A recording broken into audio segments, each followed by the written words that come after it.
راوي په دې نړۍ کې ډېر داسې کارونه دي چې خلک یې د ښودلو لپاره کوي، نه د ثواب لپاره. خو یاد ساتئ، د الله د دربار لپاره نیت مهم دی، نه نمایش. دا کیسه د یو شتمن، د هغه ریاکاره خیراته او د یو غریب سړي د پاک نیت. شتمن سړي او د خیرات اعلان. حاجي سراج: زه د دې کلي تر ټولو شتمن سړي یم او سبا به د جمعې په ورځ د کلي ټولو غریبو خلکو ته خیرات ورکوم. هر څوک دې راشي، خوراک، جامې، پیسې، هر څه تیار دي. راوي: حاجي سراج د اعلان وکړ، خو نیت د الله رضا نه و، بلکې د خلکو توجه، شهرت او فخر. د هغه نیت نه خیر بلکې غرور راوتی وي. یو غریب سړي او د سر د پاک نیت. ګل رحمان په ټیټ اواز: یا الله، زه خو څه نه لرم چې خلکو ته ورکوم، خو دا 15 ډوډۍ مې جوړې کړې دي. که چېرته یو مسافر راشي نو دا به یې وخوري.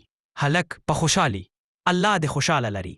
راوي: ګل رحمان سره هیڅ نه و، خو نیت یې سپین، زړه پاک او مقصد یوازې د الله رضا وي. هغه خیرات نه اعلان کړ، نه نمایش، خو رب ته ښکلی شو. د خیرات رواج او د الله امتحان. حاجي سراج په فخر په دی. راوي: الله ته هغه خیرات ارزښت نه لري چې د فخر، غرور او نمایش لپاره وي. د خیرات هلاک شو ځکه نیت خراب و.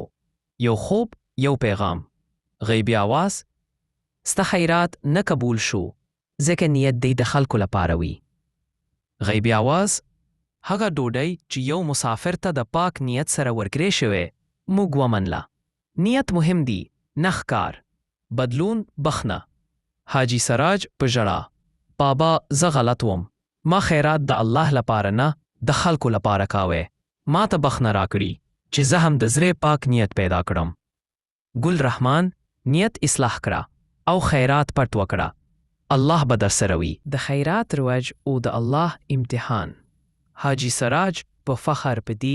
راوي: الله ته هغه خیرات ارزښت نه لري چې د فخر، غرور او نمایش لپاره وي. د خیرات هلاک شو ځکه نیت خراب و. یو خوب، یو پیغام.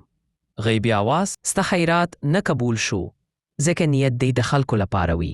غیبی آواز: هغه ډوډۍ چې یو مسافر ته د پاک نیت سره ورکړې شوې، موږ ومنله.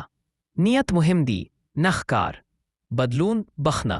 حاجي سراج په ژړا: بابا، زه غلط وم، ما خیرات د الله لپاره نه د خلکو لپاره کاوه. ما ته بخنه راکړي چې زه هم د زړه پاک نیت پیدا کړم. ګل رحمان نیت اصلاح کړه او خیرات پټ وکړه. الله به در سره وي.